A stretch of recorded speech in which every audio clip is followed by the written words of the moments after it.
Midnight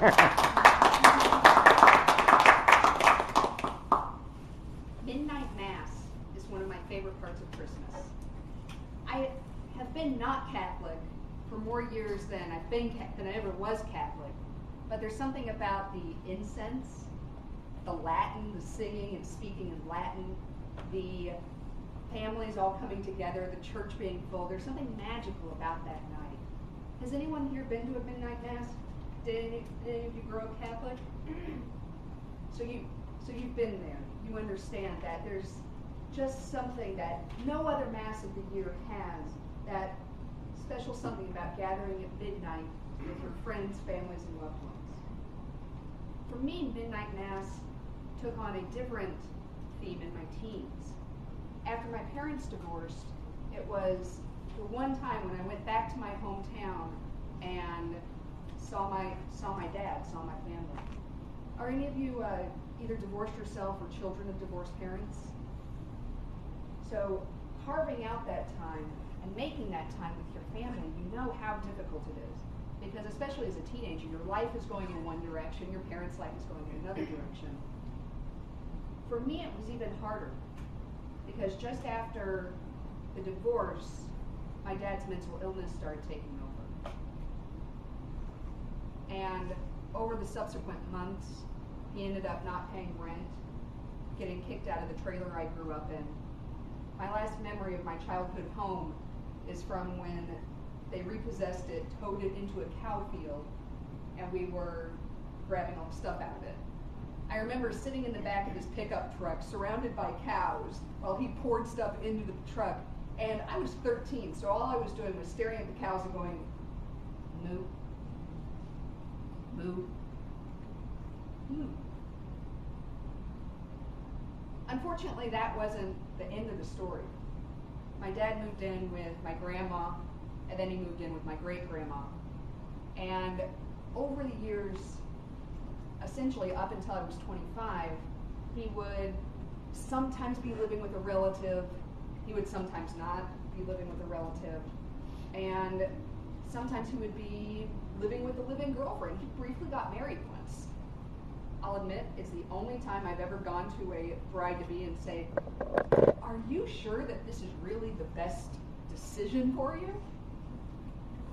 I was 15. A couple of years later,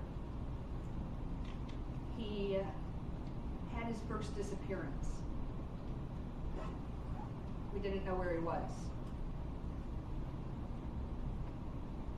And I went to midnight mass, where we always met, where we always saw one another, where we saw one another every year, and he was there in a beat-up brown pickup truck, the color of rust, smelling of cigarettes. And one look at him, and I knew that something wasn't right. And we went to mass, and my mom was there as well. She was kind of waiting off in the corner to make sure that I was okay. And I asked him, I said, "Tomorrow's Christmas, let's get together. I would love to see you. We'll come back. I want to spend more time with you than allows at midnight mass." Evidently the priest gets upset when you try to talk over him. Who knew? And so the next day we met in the appropriately named Cravens Park. And we met on a bench. And for an hour we just talked and caught up, and I told him about school, and I told him about my life, and I told him about all the things that were going on. And he didn't tell me anything about him. It was a very one-sided conversation. And at the end of that conversation, I asked him the question that I had been dreading. Are you homeless? Is this your home? This park? And he said yes. My mom was waiting nearby, and she had gone to Walmart early that morning and packed a giant duffel bag full of all of the fashionable things that a homeless man needs. We had warm socks, we had warm clothes, we had a coat, everything that he could possibly need. And we gave it to him. And so at least that day he was fed and was warm. In the years after that, the pattern continued. Sometimes we would know where he is, sometimes we wouldn't. Most recently, he lived in Little Rock, Arkansas with my grandmother.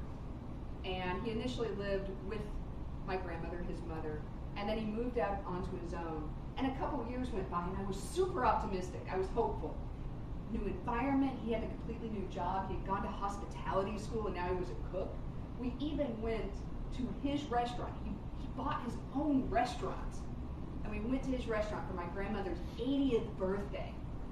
And I remember we were all sitting in a line, a couple of great-grandchildren, lots of grandchildren, his kids. It was a French restaurant. I remember eating asparagus. I don't like asparagus, but I like that asparagus that my dad made me.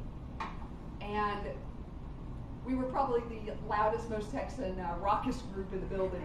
But we had a great time, and it was a great way to welcome my grandmother into her 8th decade on Earth.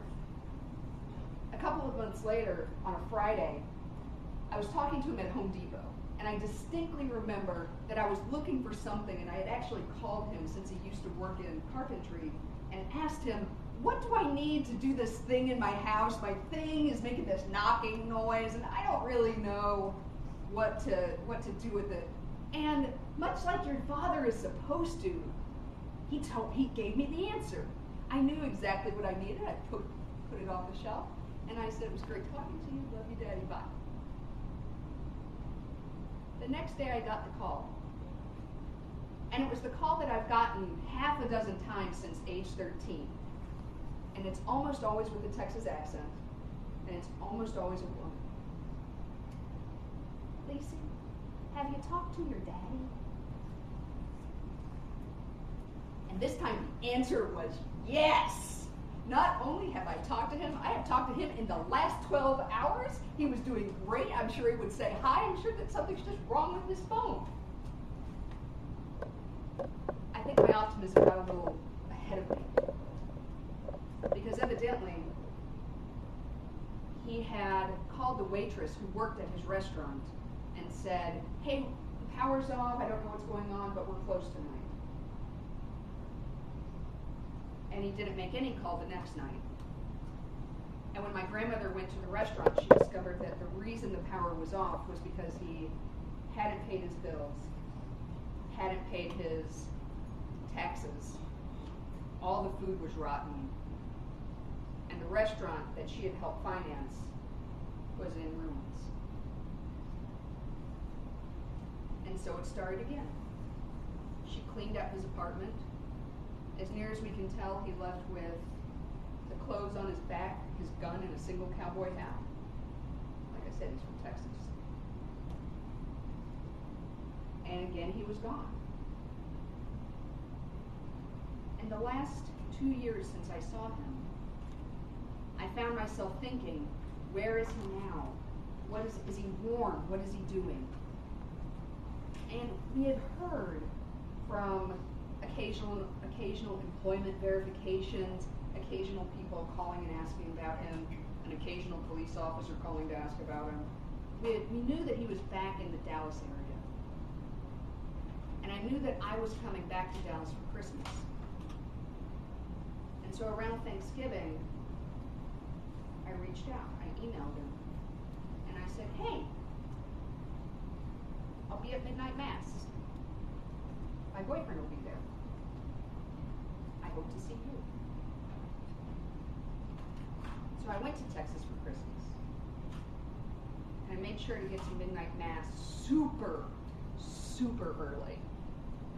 And we went in, and we were listening to the choir sing, Hark the Herald Angels Sing. And I felt a tap on my shoulder. And it was Daddy. And he was there. And he was safe. And he wasn't homeless. And if I had to rate the top 10 Christmas presents I've ever gotten,